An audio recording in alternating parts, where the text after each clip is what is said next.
ponto sensível da proposta, que era uma reivindicação de boa parte dos trabalhadores e aposentados brasileiros, que era a suspensão por 4 meses do pagamento dos empréstimos consignados.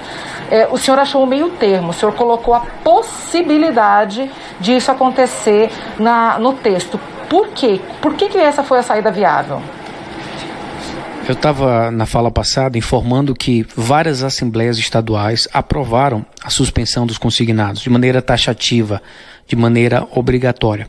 E o STF julgou inconstitucional, porque realmente é. O Estado ele não pode interferir diretamente na economia, no livre mercado. Isso vai de encontro à nossa Constituição.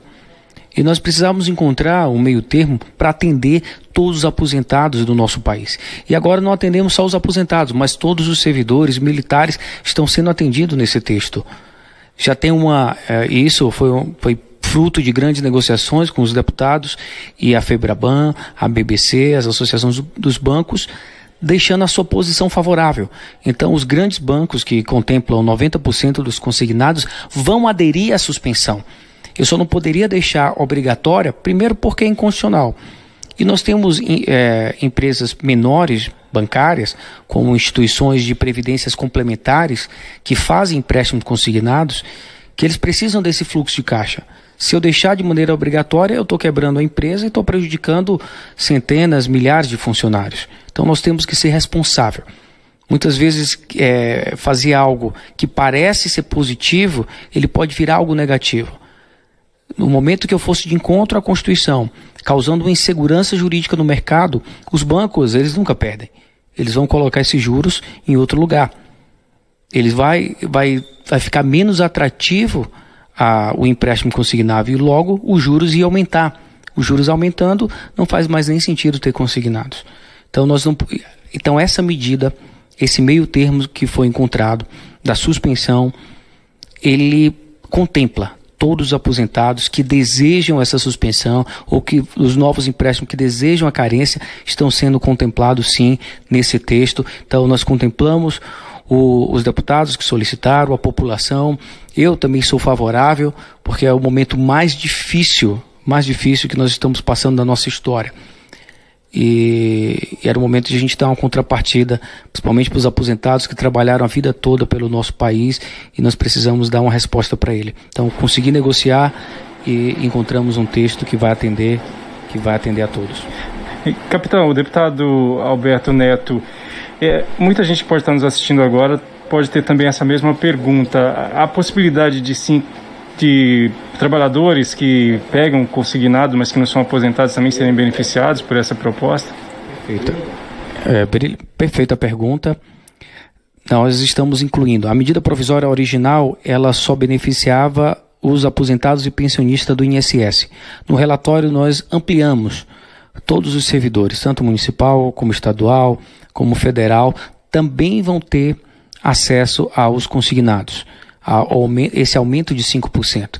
Então essa medida não vai contemplar somente os aposentados, mas todos os servidores. Então foi um relatório importante que vai injetar também na economia bastante recursos. Só no período de 4 meses onde a medida provisória estava em vigor, foram em torno de 23 bilhões que acrescentaram no mercado. Isso ajuda a manutenção do emprego, ajuda a que o comércio dos bairros fiquem aquecidos.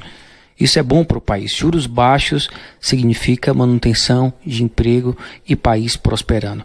Então, Pois não. E deputado capitão Alberto Neto, no caso do trabalhador que não é servidor, aquele que é da CLT, um trabalhador de uma empresa que não tem relação com o serviço público. Perfeito. No artigo 1º, ele já é a primeira lei que ele está sendo contemplado. Então, os trabalhadores da CLT também vão ter direito ao aumento dessa margem de 5%, tendo acesso aos juros mais baixos do nosso mercado. Só para a gente ter ideia da importância dessa margem de consignável, é que os juros é em torno de 1,5%. E isso você pode conseguir até juros mais baixos na renegociação de dívida ou no momento que você sai de um banco para o outro devido à concorrência.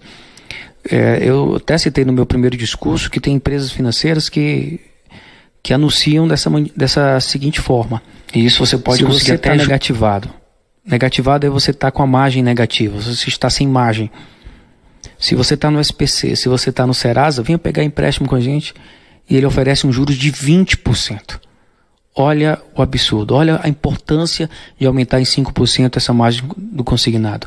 Ele não é um endividamento, muito pelo contrário, o aposentado, o servidor vai ter liberdade de reduzir a sua dívida. Ele pode pegar esse crédito e sair de um juros alto para ir para um juros baixo, reduzindo o valor da sua dívida.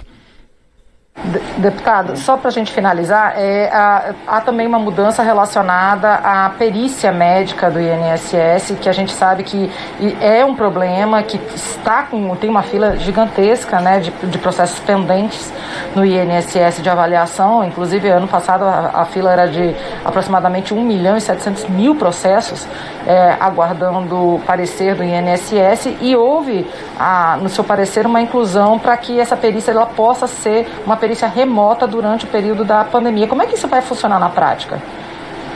Sim, nós conseguimos incluir esse artigo, um artigo muito importante para zerar as filas. Imagina, você sofre um acidente e precisa ter acesso ao antigo auxílio-doença. Só que com a pandemia as agências estão fechadas, você não consegue ter acesso aos peritos, os processos estão reprimidos e nós precisamos de uma maneira moderna. E fizemos um acordo com o Conselho Nacional de Medicina para que pudesse autorizar os peritos a atender de maneira remota. Então, para doenças que não seja superior a 90 dias, você pode fazer de maneira remota com um atestado médico. Aí o perito, se tiver dúvida, ele pode solicitar novos exames e nós vamos acabar com as filas do INSS em relação ao auxílio-doença. E aí ele pode receber esse valor de maneira integral. Algumas emendas estavam querendo adiantar um salário, não vai ser preciso. O atendimento vai ser rápido e ele vai receber o valor que é devido de maneira integral. Então é o governo sendo eficiente, é uma medida tecnológica que nós precisamos usar. Agora sim, só para finalizar, existe acordo com o Senado para ser votado esse texto lá até quinta-feira, tendo em vista que a medida provisória perde a validade na quinta-feira?